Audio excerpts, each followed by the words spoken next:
আসসালামু আলাইকুম, welcome to my YouTube channel. Previous ক্লাসে ক্লিপস টোফেলের কোন কোন অংশসমূহ পড়তে হবে এবং কিভাবে পড়তে হবে সে সম্পর্কিত বিষয়াবলী সম্পর্কে আলোচনা করা হয়েছিল। আশা করছি তোমরা প্রিভিয়াস ক্লাসটি দেখেছো। আজকের ক্লাস থেকে ক্লিপস টোফেলের গ্রামাটিক্যাল অংশসমূহ শুরু হবে। আমি প্রিভিয়াস ক্লাসেই মেনশন করেছিলাম ক্লিপস টোফেলের গ্রামাটিক্যাল অংশসমূহ শুরু হয়েছে মূলত 39 নাম্বার পেজ থেকে। এই 39 নাম্বার পেজ থেকে গ্রামাটিক্যাল অংশসমূহ শুরু হয়েছে। এই পেজের 3 নম্বর অংশটি সবথেকে গুরুত্বপূর্ণ অংশ, যেখানে রয়েছে normal sentence pattern in English, অর্থাৎ একটি ইংলিশের নর্মাল সেন্টেন্সের স্ট্রাকচার কেমন হয় সে সম্পর্কে এখানে আলোচনা করা হয়েছে। এখানে কিছুটা ব্যতিক্রমী স্ট্রাকচার ব্যবহার করা হয়েছে। যখন আমরা কমপ্লিমেন্ট বিষয় নিয়ে আলোচনা করব তখন এই স্ট্রাকচারের ব্যাখ্যা দেওয়ার চেষ্টা করব, কারণ কমপ্লিমেন্টের সাথে এখানে ব্যবহৃত স্ট্রাকচারটা রয়েছে তার সাদৃশ্যতা রয়েছে। এখন 40 নম্বর পেজ লক্ষ্য করো। 40 নম্বর পেজে রয়েছে সাবজেক্ট। এখানে সাবজেক্ট সম্পর্কে বলা হয়েছে the subject is the agent of the sentence in the active voice, অর্থাৎ সাবজেক্ট হচ্ছে অ্যাক্টিভ ভয়েসের প্রতিনিধি। It is the person or think that performs or is responsible for the action of the sentence, অর্থাৎ subject হতে পারে ব্যক্তি অথবা বস্তু যা একটি সেন্টেন্সের ক্রিয়া বা কর্মের জন্য দায়ী। এখানে ক্রিয়া বা কর্মের জন্য দায়ী সাবজেক্ট, শুধুমাত্র অ্যাক্টিভ ভয়েসের ক্ষেত্রে, এটা মনে রাখতে হবে। And it normally precedes the verb, এটি খুবই গুরুত্বপূর্ণ একটি লাইন, যেখানে সাবজেক্ট সম্পর্কে বলা হয়েছে ইট নর্মালি প্রেসিড বা পূর্বে বসা। এখানে প্রেসিড শব্দের অর্থ পূর্বে বসা, অর্থাৎ সাবজেক্ট ভার্বের পূর্বে বসে সাধারণত। Note, every sentence in English must have a subject. এখানে বলা হয়েছে যে ইংলিশের প্রত্যেকটি সেন্টেন্সে একটি সাবজেক্ট আবশ্যক। সাবজেক্ট ছাড়া কোনো সেন্টেন্স কল্পনা করা সম্ভব না। In the case of commands the subject you is understood. এখানে বলা হয়েছে আদেশের ক্ষেত্রে সাবজেক্ট থাকে ইউ, তবে সেই ইউটা উজ্জ্ব থাকে বা আন্ডারস্টুড থাকে। শুধুমাত্র আদেশের ক্ষেত্রে না, এখানে আদেশ, উপদেশ, নিষেধ ইত্যাদি ইম্পারেটিভ সেন্টেন্সের ক্ষেত্রে মূলত সাবজেক্ট থাকে ইউ, তবে সেই ইউটা উজ্জ্ব থাকে। এখানে উদাহরণ হিসেবে বলতে পারি, এরকম একটি সেন্টেন্স তোমরা দেখে থাকবে যে open the door. Open the door এটি মূলত একটি ইম্পারেটিভ সেন্টেন্স। দেখো এই সেন্টেন্সে সাবজেক্ট কিন্তু আপাত দৃষ্টিতে মনে হতে পারে কোনো সাবজেক্ট নাই, কিন্তু এই বাক্যে অবশ্যই একটি সাবজেক্ট রয়েছে। দেখো এখানে ওপেন শব্দটি একটি ভার্ব এবং ভার্বের পূর্বে একটি সাবজেক্ট রয়েছে যেটি ইউ। এটি মূলত ইম্পারেটিভ সেন্টেন্সের ক্ষেত্রে উজ্জ্ব থাকে। এই ধরনের ইম্পারেটিভ সেন্টেন্সের ক্ষেত্রেও সাবজেক্ট থাকে, তবে সেক্ষেত্রে সাবজেক্টটি থাকবে উজ্জ্ব বা আন্ডারস্টুড। এরপরে বলা হয়েছে the subject may be a single noun, অর্থাৎ সাবজেক্টকে শুধুমাত্র একটি সিঙ্গেল নাউন দিয়ে প্রকাশ করা সম্ভব। সিঙ্গেল নাউনের কিছু উদাহরণ এখানে দেওয়া রয়েছে। দেখো লক্ষ্য করে, এখানে রয়েছে কফি ইজ ডেলিশিয়াস। এই বাক্যে সাবজেক্ট কফি, তবে এটা আমরা বুঝবো এর ভার্ব দেখে। আমাদের এখানে পূর্বে বলা হয়েছে যে ইট নর্মালি প্রেসিডস দ্য ভার্ব, অর্থাৎ সাবজেক্ট মূলত ভার্বের পূর্বে বসে। এখানে বলা হয়েছে প্রেসিড, অর্থাৎ ভার্বের পূর্বে বসা। তো একটি সাবজেক্ট চিনতে গেলে আমাদের প্রথমে ভার্ব বের করতে হবে, ভার্ব আইডেন্টিফাই করতে হবে। দেখো এই বাক্যে রয়েছে কফি ইজ ডেলিশিয়াস, তো এই বাক্যে ভার্ব অবশ্যই ইজ এবং এটি একটি হেল্পিং ভার্ব। সো ভার্বের পূর্বে যেহেতু সাবজেক্ট থাকবে, অর্থাৎ এখানে কফি একটি সাবজেক্ট এবং এটি একটি সিঙ্গেল নাউন। দ্বিতীয় বাক্য লক্ষ্য করো, এখানে রয়েছে মিল্ক কন্টেইনস ক্যালসিয়াম। তো এই বাক্যের ভার্বটা অবশ্যই কন্টেইনস। আমরা জানি ভার্বের পূর্বে সাবজেক্ট থাকে, তো এই বাক্যে সাবজেক্ট হবে মিল্ক। এরপরে রয়েছে the subject may be a noun phrase, অর্থাৎ সাবজেক্ট হতে পারে একটি নাউন ফ্রেজ। তাহলে নাউন ফ্রেজটা কি? নাউন ফ্রেজ সম্পর্কে এখানে বলা হয়েছে আর noun phrase is a group of words ending with a noun, অর্থাৎ নাউন ফ্রেজ হচ্ছে একাধিক শব্দের সমষ্টি যার শেষে অবশ্যই একটি নাউন থাকবে। কথাটি খুবই গুরুত্বপূর্ণ যে নাউন ফ্রেজ সম্পর্কে এখানে খুব ভালো একটি সংজ্ঞা দেওয়া রয়েছে যে আর noun phrase is a group of words ending with a noun, অর্থাৎ নাউন ফ্রেজ হচ্ছে একাধিক শব্দের সমষ্টি যার শেষটা অবশ্যই নাউন দ্বারা শেষ হবে। এবং এখানে ব্র্যাকেটে রয়েছে it can not begin with a preposition, অর্থাৎ এর শুরুতে কখনোই প্রিপোজিশন থাকবে না, অর্থাৎ নাউন ফ্রেজের শুরুতে কখনো প্রিপোজিশন থাকবে না। এখানে কিছু সাবজেক্ট এবং নাউন ফ্রেজের উদাহরণ দেওয়া রয়েছে, তোমরা লক্ষ্য করো। এই দুইটি সেন্টেন্স লক্ষ্য করো। দেখো the book is on the table. এখানে সাবজেক্ট চিনতে গেলে আমাদের আগে ভার্বকে আইডেন্টিফাই করতে হবে। লক্ষ্য করো এখানে ইজ ভার্ব এবং আমরা জানি সাবজেক্ট মূলত ভার্বের পূর্বে বসে, তো এখানে রয়েছে দ্য বুক, অর্থাৎ ভার্বের পূর্বে রয়েছে দ্য বুক, অর্থাৎ এখানে দ্য বুক একটি সাবজেক্ট। যেহেতু একাধিক শব্দের সমষ্টি অর্থাৎ এটি একটি ফ্রেজ, তো এটি নাউন ফ্রেজ কিনা এটা আমরা চিনব। এর শেষে রয়েছে একটি নাউন এবং এর শুরুতে কোনো প্রিপোজিশন নাই, অর্থাৎ এটি একটি নাউন ফ্রেজ। একইভাবে দ্বিতীয় বাক্যটি লক্ষ্য করো, রয়েছে that new red car is John's, অর্থাৎ এই লাল কারটি হচ্ছে জনের। তো এখানে ভার্ব চিনতে গেলে, সাবজেক্ট চিনতে গেলে আমাদের প্রথমে ভার্বকে আইডেন্টিফাই করতে হবে।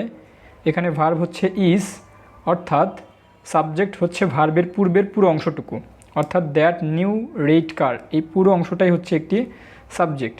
তো এখানে যেহেতু একাধিক শব্দের সমষ্টি রয়েছে অর্থাৎ এটি একটি ফ্রেজ, তো এটি একটি নাউন ফ্রেজ। এটি চেনার উপায় হচ্ছে এর শেষটা রয়েছে নাউন, অর্থাৎ কার একটি নাউন এবং এর শুরুতে কোনো প্রিপোজিশন নেই, অর্থাৎ এটি একটি নাউন ফ্রেজ এবং এটি একটি সাবজেক্ট। একইভাবে এখানে কিছু এক্সাম্পল দেওয়া রয়েছে, এক্সাম্পলগুলো লক্ষ্য করো।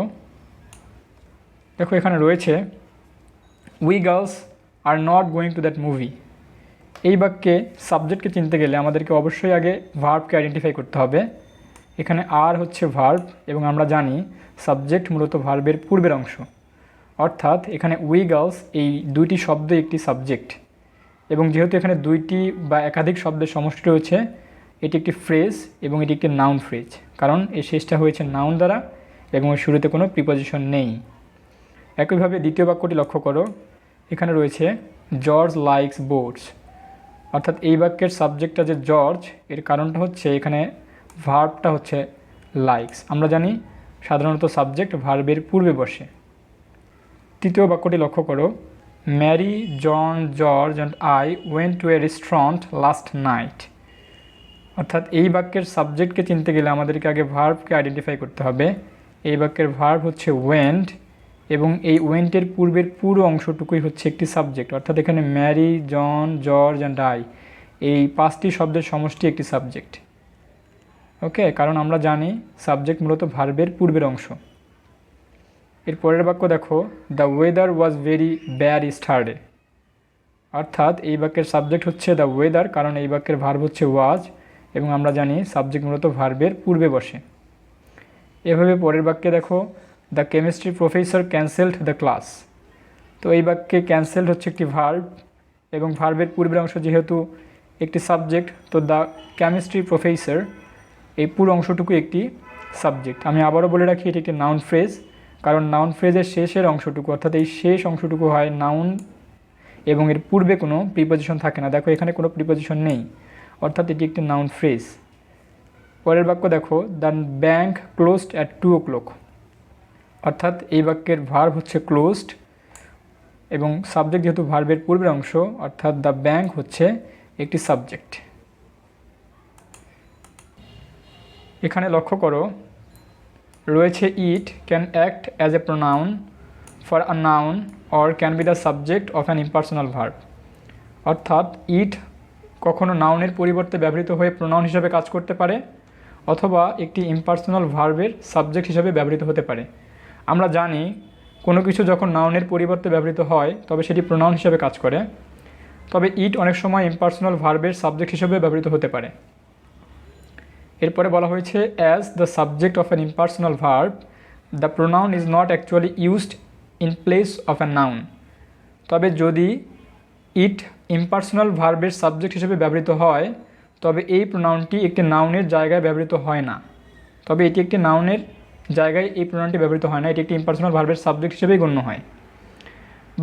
কিন্তু is part of an আইডিওমেটিক expression, কিন্তু এটি একটি আইডিওমেটিক এক্সপ্রেশন বা প্রবাদ প্রবচনের মতো ব্যবহৃত হয়। দেখো এখানে দুইটি এক্সাম্পল দেওয়া রয়েছে ইটের। ইট সম্পর্কে এখানে দুইটি এক্সাম্পল লক্ষ্য করো। It rains quite often here in the summer, এখানে ইট একটি প্রোনাউন হিসেবে ব্যবহৃত হয়েছে কারণ এটি একটি নাউনের পরিবর্তে ব্যবহৃত হয়েছে। একইভাবে দ্বিতীয় বাক্যটি লক্ষ্য করো, রয়েছে it is hard to believe that he is did, অর্থাৎ এখানে ইট একটি ইম্পার্সোনাল ভার্বের সাবজেক্ট হিসেবে ব্যবহৃত হয়েছে এবং এটি একরকম আইডিওমেটিক এক্সপ্রেশনের মতো করে ব্যবহৃত হয়েছে। কারণ দেখো এখানে শুনলেই বুঝতে পারবে it is hard to believe এটি একটি আইডিওমেটিক বা প্রবাদ প্রবচনের মতো, দ্যাট হি ইজ ডিড যে সে মারা গিয়েছে। এরপরে লক্ষ্য করে রয়েছে in some sentences the true subject does not appear in normal subject position. কিছু কিছু সেন্টেন্সের ক্ষেত্রে সত্যিকারের যেটি সাবজেক্ট সেটি মূলত সাবজেক্টের স্থলে বসে না, কারণ আমরা জানি সাবজেক্ট মূলত ভার্বের পূর্বে বসে, তবে কিছু কিছু সেন্টেন্সে সাবজেক্ট ভার্বের পরেও বসতে পারে। এখানে সেই সম্পর্কে বলা হয়েছে there can act as a pseudo subject, অর্থাৎ দেয়ার মাঝে মাঝে শুডো সাবজেক্টের মতো করে ব্যবহৃত হয়। And is treated like a subject when changing word order to a question, অর্থাৎ এটি একটি সাবজেক্টের মতো ব্যবহৃত হয় যখন একটি সেন্টেন্সকে প্রশ্নবোধক সেন্টেন্সে পরিণত করা হয়। এরপরে লক্ষ্য করে রয়েছে হাউএভার, যাই হোক, the true subject appears after the verb. এখানে এই শুডো সাবজেক্টের ক্ষেত্রে যেটা সত্যিকারের সাবজেক্ট সেটি মূলত ভার্বের পরে বসে। আমরা এতক্ষণ জেনে আসছি সাবজেক্ট মূলত ভার্বের পূর্বে বসে, তবে শুডো সাবজেক্টের ক্ষেত্রে সাবজেক্ট মূলত ভার্বের পরে বসে।